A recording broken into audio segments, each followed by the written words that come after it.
Hello বন্ধুরা, কেমন আছো সবাই? আশা করছি সকলেই অনেক ভালো আছো। প্রিয় বন্ধুরা, আজকে তোমাদের জন্য নিয়ে এলাম আরও একটি নতুন গল্প। আশা করছি তোমাদের দাঁড়িয়ে যাবে, তাই ভিডিওটি শুরু থেকে শেষ পর্যন্ত দেখো। আমরা খুব গরিব। আমার মা ভালো ভেবে বড়লোক ছেলের সাথে বিয়ে দিয়েছে, কিন্তু বিয়ের প্রথম রাতে আমার স্বামী ঘরে এসেই টানতে টানতে আমাকে দেওরের ঘরে নিয়ে রেখে আসে। তারপর দেওর আমার সাথে সারা রাত। আমার নাম রত্না, আমি একটা গরিব ঘরের মেয়ে, আর আমার বিয়ে একটা মিডিল ক্লাস ফ্যামিলিতে ঠিক হয়। 2 মাস পরেই রমেনের সাথে আমার বিয়ে। আমার মায়ের ছেলে খুব পছন্দ হয়েছিল, তাই আমাকে বলতো, রত্না, তোর কপাল ভালো যে এত ভালো ফ্যামিলিতে তোর বিয়ে ঠিক হয়েছে। বাবা আমার 8 বছর বয়সেই মারা যান, তাই মা অনেক কষ্টে আমাকে মানুষ করেন। আত্মীয় স্বজনের কাছ থেকে কিছু কিছু সাহায্য নিয়ে বিয়েটা ভালোভাবে দেওয়ার চেষ্টা করছিলেন। আমিও আমার বিয়ে নিয়ে খুব খুশি, তাই আমি যে সেলাইয়ের কাজ করতাম সেখান থেকে কিছু কিছু টাকা জমালাম, যাতে বিয়ের দিন সুন্দর করে সাজতে পারি। আমার শ্বশুর বাড়িতে মাত্র 3 জন লোক, আমার শাশুড়ি, স্বামী আর তার ভাই। শ্বশুর অনেক আগেই মারা গেছেন। সবাই আমার শ্বশুর বাড়ির খুব প্রশংসা করত, বিশেষ করে আমার স্বামীর। সবাই বলতো আমার শ্বশুর বাড়ির লোকজন খুব ভালো। দেখতে দেখতে আমার বিয়ের দিন এসে গেল। আমি পার্লার থেকে মেকআপ করিয়ে বিয়ের জন্য যে লজ ঠিক করা ছিল সেখানে পৌঁছালাম। মেকআপ করার কারণে আমাকে খুব সুন্দর লাগছিল। কিছুক্ষণ পরে বরযাত্রী নিয়ে পাত্রপক্ষ বিয়ের লজে পৌঁছলা। এরপর দেখতে দেখতে আমাদের বিয়ে হয়ে গেল। বিয়ের পর সবার খাওয়া দাওয়ার পর আমার বিদায়ের সময় আসলে আমি মাকে জড়িয়ে ধরে খুব কাঁদলাম, কারণ মাকে ছেড়ে অন্য পরিবেশে চিরদিনের জন্য চলে যেতে হবে। তারপর সবাই মিলে আমাকে শ্বশুর বাড়িতে নিয়ে গেল। ওখানে আমাকে শাশুড়ির ঘরে বসিয়ে অনেকগুলো নিয়ম পালন করানো হলো, যার মধ্যে কয়েকটা আমি জানতাম, বাকিগুলো জানি না। সমস্ত নিয়ম পালন করা শেষ হলে আমাকে এই ঘর থেকে বের করে আমার বরের ঘরে নিয়ে গেল। ঘরটা আগে থেকেই ফুল দিয়ে সুন্দর করে সাজানো। এরপর আমাকে খাটে বসিয়ে মাথায় ঘোমটা টেনে দিল। সারাদিনের ধকলে আমি খুবই ক্লান্ত, তাই ঘুম ঘুম পাচ্ছিল। কিন্তু আমি চুপচাপ বসে থাকলাম স্বামীর অপেক্ষায়। 1 ঘন্টার বেশি হয়ে গেলা, এখনও আমার স্বামীর কোনো খবরই নেই। আর একটা আশ্চর্যের ব্যাপার হলো, সারাদিনে আমার বর আমার সাথে একবারও কথা বলেনি, এমনকি কারো সাথে কথা বলতেও শুনিনি। এইভাবে চুপচাপ বসে থাকতে থাকতে কখনো যেন একটু ঝিমুনি ভাব এলো। হঠাৎ দরজার আওয়াজে আমার ঘুম ভেঙে গেল। তাকিয়ে অবাক হয়ে দেখলাম ঘরের মধ্যে কেউ নেই। তারপরে যখন দরজার দিকে তাকালাম, তখন তো আমার চোখ কপালে ওঠার জোগাড়, কারণ দরজা দাঁড়িয়ে আমার স্বামী আর ওর সাথে একটা মহিলা, যাকে দেখে আমার পাগলি মনে হচ্ছিল, কারণ ওর জামা কাপড়ের জায়গায় জায়গায় ছেঁড়া ফাটা, আর সবসময় মাথা চুলকে যাচ্ছে। ওই মহিলাকে আমার স্বামীর সঙ্গে দেখে আমি অবাক হয়ে কাছে গেলাম। আমাকে দেখে ওই পাগলি আমার স্বামীর পিছনে লুকিয়ে পড়ল, যেন আমাকে দেখে ভয় পাচ্ছে। আমি আমার স্বামীকে বললাম, রমেন, এই মহিলাটিকে, আর এ আমাদের ঘরে কি করছে? তখন রমেন ওই মহিলাকে নিজের কাছে টেনে এনে বলল যে, এ আমার বউ, আর একে তুমি তোমার মতো সুন্দর করে সাজাও। আমার পায়ের নিচ থেকে মাটি সরে গেল, কারণ আজকেই আমার বিয়ে হয়েছে, আর আমার স্বামী একটা পাগলি মহিলাকে বউ বলছে, আর ওকে আমার মতো সুন্দর করে সাজাতে বলছে। শুনে আমার এচাক দিয়ে জল পড়তে লাগল। আমি আমার স্বামীকে বললাম, রমেন, তুমি এসব কি বলছো? এই মহিলা তোমার বউ হয় কিভাবে? তোমার বউটা আমি। তুমি তো আজকেই সবার সামনে আমাকে বিয়ে করেছ, আর এখন তুমি চাইছো এই মহিলাকে সুন্দর করে সাজিয়ে আমার জায়গায় বসাতে। এসব কথা শুনে রমেন রেগে গিয়ে বলল, আমি বলেছি তো এ আমার বউ, তুমি একে তোমার মতো সুন্দর করে সাজিয়ে এই ঘরে বসাও, তারপরে তুমি এই ঘর থেকে বেরিয়ে যাও, না হলে আজকেই তোমাকে আমি তালাক দিয়ে দেব। এ কথা শুনে আমার গা কাঁপতে লাগল, কারণ আমার মা অনেক আশা ভরসা নিয়ে আমার বিয়ে দিয়েছে। যদি আমার তালাক হয়ে যায়, তাহলে তো আমার মা জীবিত লাশ হয়ে যাবে। আমার মা সারা জীবন শুধু দুঃখই পেয়েছে। আমি চাই না যে আমার জন্য আমার মা আবার দুঃখ কষ্ট পাক। তাই আমি রমেনের কথায় রাজি হয়ে মাথা নাড়ালাম। তারপরে ওই পাগলি মাহলাকে বাথরুমে নিয়ে তোর করতে লাগলাম। তাকে আমার বেনারসিটা পরালাম, যেটা আমার বিয়েতে শ্বশুরবাড়ি থেকে আমাকে উপহার হিসেবে দিয়েছিল। আর আমি ওই পাগলির ছেঁড়া কাপড়টা পরলাম, আর মনে মনে কাঁদছিলাম। তারপর ওই পাগলি মহিলাকে ড্রেসিং টেবিলের সামনে এনে সুন্দর করে মেকআপ করে আমার যত গয়নাকাটি ছিল সব পরালাম।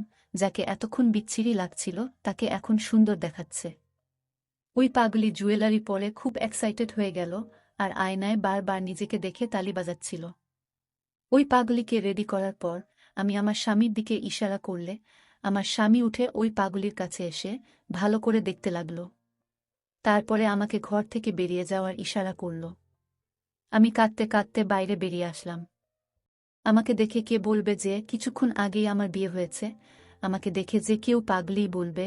এই বাড়িতে নতুন, তাই বুঝতে পারছিলাম না এত রাতে কোথায় যাব। কোনো উপায় না পেয়ে দরজার সামনে বসে পড়লাম। কারণ অন্য কোনো ঘরে যদি আমি যেতাম তাহলে আমাকে সবাই বলতো বিয়ের প্রথম রাতেই বর একে ঘর থেকে বের করে দিয়েছে। তাই নিজের অসম্মানের আর তালাকের ভয়ে আমি চুপচাপ আমার স্বামীর দরজার সামনে বসে রইলাম। দুঃখে আমার ঘুমও আসছিল না, তাই চুপচাপ বসে রইলাম। কিছু সময় পরে বারান্দায় কারো আওয়াজ পেয়ে তাকিয়ে দেখি আমার দেওর। ও আমাকে ওখানে দেখে চমকে ওঠে। তারপরে আমার হাত ধরে টানতে টানতে নিয়ে গেল। মুখ ঢাকা ছিল বলে ও হয়তো আমাকে চিনতে পারেনি, আর আমিও কিছু বলতে পারছি না, কারণ এতে আমারই অসম্মান হবে। কারণ আমি সেই মেয়ে যাকে বিয়ের প্রথম রাতেই তার স্বামী ঘরের বাইরে বের করে দিয়েছে। ও হয়তো আমাকে ওই পাগলি ভেবেছিল, তাই টানতে টানতে আমাকে স্টোর রুমে নিয়ে একটা দড়ি দিয়ে বেঁধে ফেলে। তারপর আমি অবাক হয়ে দেখলাম যে সে আমার জন্য বাসির রুটি, তরকারি আর কিছু ওষুধ নিয়ে আসলো, যেটা হয়তো ওই পাগলির জন্য। কিন্তু আমি ওই ওষুধ কিছুতেই খেতে পারবো না, কারণ আমি তো পাগলি না। দড়ি দিয়ে আমার পা বাঁধা ছিল, কিন্তু দুটো হাত খোলা। ও আমাকে ওই বাসি রুটি খেতে বলল। আমি তাড়াতাড়ি মাথা ঝুঁকিয়ে না বললাম। যেই মাথা ঝুঁকালাম তখনই আমার মুখ থেকে কাপড় পড়ে গেল, আর আমার দেওরা আমাকে দেখে চমকে উঠল। ও বিশ্বাসই করতে পারছে না যে এটা আমি।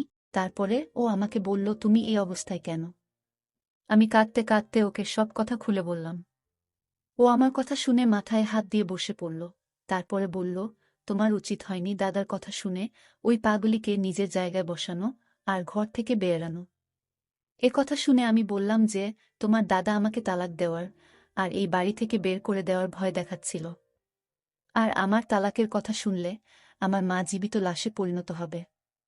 তারপর আমার দেওর আমার পা থেকে দড়ি খুলে আমাকে ওর পিছন পিছন আসতে বলল। আমি ওর পিছন পিছন স্টোর রুম থেকে বেরিয়ে অন্য একটা ঘরে গেলাম, যেখানে আমার শাশুড়ি ঘুমিয়ে। আমার দেওর শাশুড়িকে ঘুম থেকে উঠিয়ে সমস্ত কথা বলল, যেটা শুনে আমার শাশুড়ির দীর্ঘ নিঃশ্বাস ফেলল। আমি বুঝতে পারছিলাম কিছু একটা তো আছে, যেটা এরা আমার থেকে লুকাচ্ছে।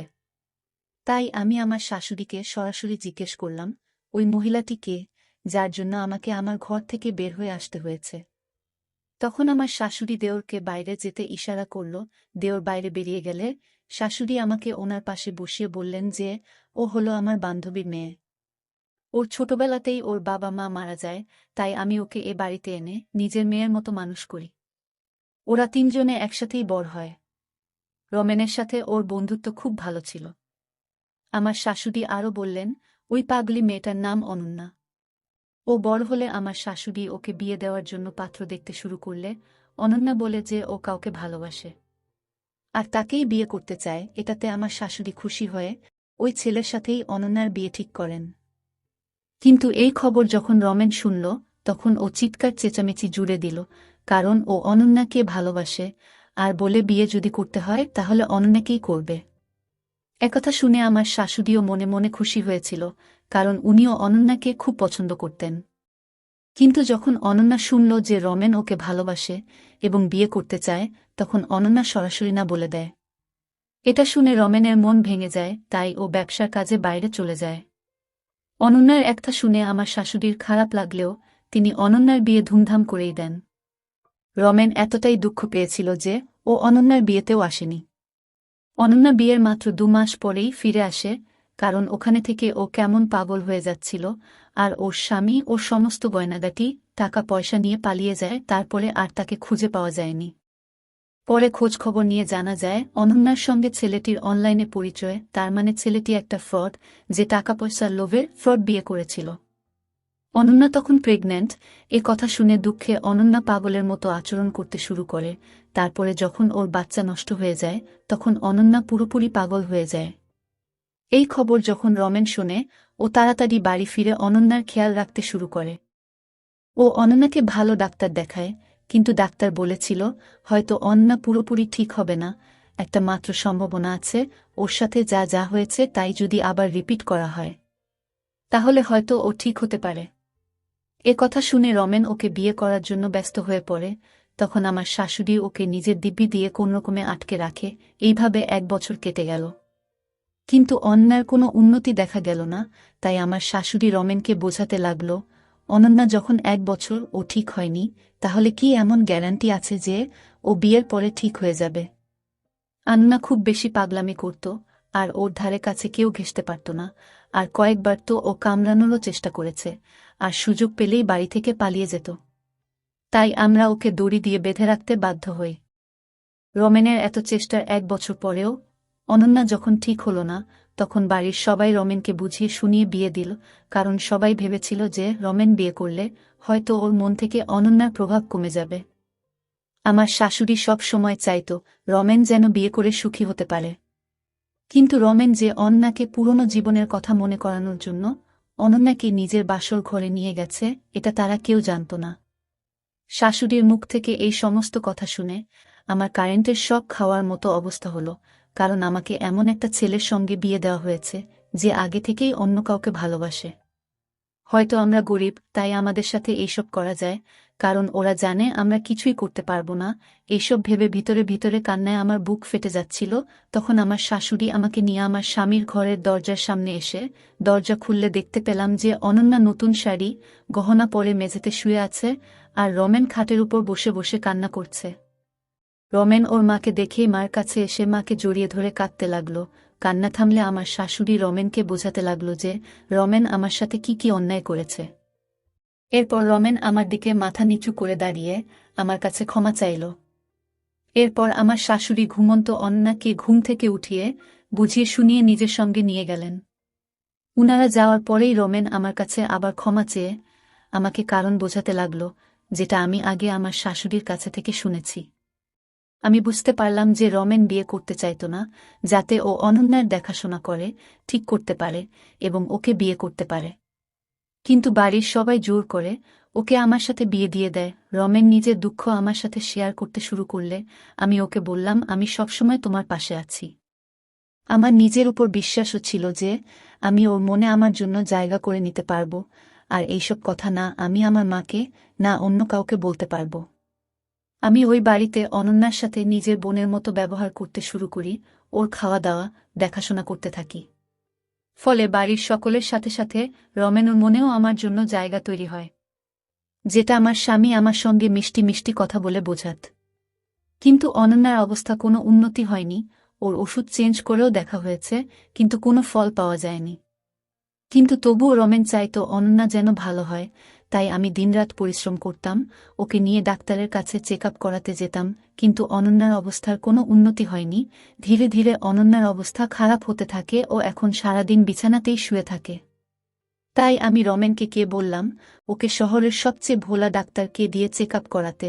যখন আমরা সেই ডাক্তারের কাছে নিয়ে গিয়ে চেক আপ করালাম, ডাক্তারের কথা শুনে আমরা সবাই হতাশ হয়ে গেলাম। কারণ ডাক্তার বলল অনন্যার শরীরে ধীরে ধীরে ক্যান্সার ছড়িয়ে পড়েছে, ওর জীবন আর মাত্র কয়েকদিনের। কিন্তু আমরা হাল না ছেড়ে ওর ক্যান্সারের চিকিৎসা করাতে লাগলাম। কিন্তু এত চিকিৎসা করেও কোনো ফল পাওয়া গেল না। আমার বিয়ের 6 মাসের মাথায় অনন্যা সবাইকে দুঃখ দিয়ে এই পৃথিবী ছেড়ে চলে গেল।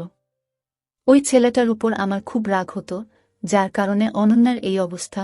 ওই ছেলে পৃথিবীর যেখানেই থাকুক না কেন, জীবনে কখনো সুখী হতে পারবে না।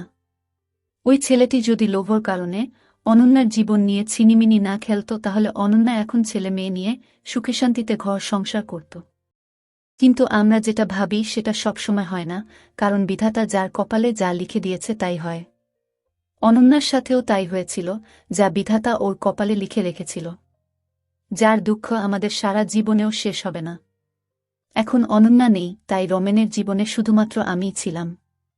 ধীরে ধীরে রমেনের মন থেকে অনন্যার প্রভাব কমে গেল, কিন্তু ও আজও মাঝে মাঝে অনন্যার কথা মনে করে, কারণ অনন্যা ওর প্রথম প্রেম। ওকে বিয়ে করার জন্য রমেন সব রকম চেষ্টাই করেছিল, কিন্তু অনন্যা ওর ভাগ্যে ছিল না। রমেন বুঝতে পেরেছিল যে বিধাতা যার সাথে যার জোড়া তৈরি করেছে তাকেই সে পাবে। হয়তো বিধাতা রমেনের সাথে অনন্যার জীবন লেখায়নি। অনন্যা মরার 2 মাস পরেই রমেন আমার সাথে নতুন করে জীবন শুরু করে। কিছুদিন পরে আমি প্রেগন্যান্ট হই আর একটা মেয়ের জন্ম দিই। রমেন আমাদের মেয়ের নাম অনন্যা রেখেছে। আর ওকে দেখলেই রমেনের মন খুশিতে ভরে উঠত। কিন্তু আমাদের মনের ভিতরে এখনও অনন্যা বেঁচে আছে। ধন্যবাদ।